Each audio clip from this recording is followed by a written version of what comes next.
NRC आणि CAA विरोधात सांगलीमध्ये मोठ्या प्रमाणात मोर्चा निघाला. पुष्पराज चौक येथील कर्मवीर भाऊराव पाटील यांच्या पुतळ्याला पुष्पहार अर्पण करून मोर्चाची सुरुवात झाली.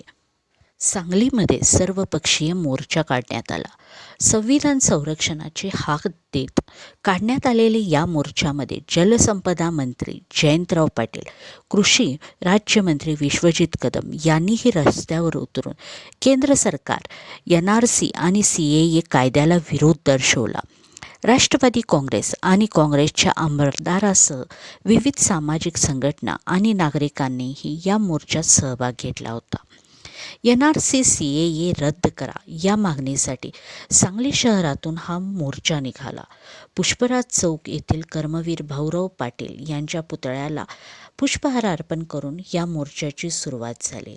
सांगली शहराच्या प्रमुख मार्गावरून स्टेशन चौकापर्यंत हा मोर्चा निघाला.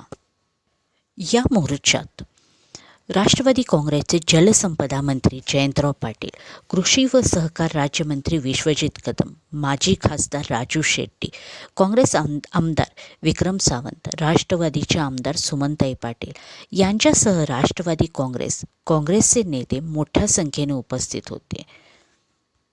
शेतकरी कष्टमजूर संघटना, अनेक सामाजिक संघटना यावेळी उपस्थित होत्या.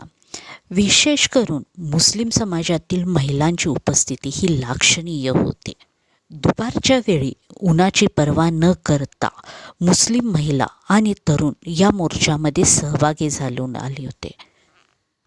या मोर्चामध्ये भाजप सरकारच्या विरोधात जोरदार घोषणाबाजी करण्यात आली.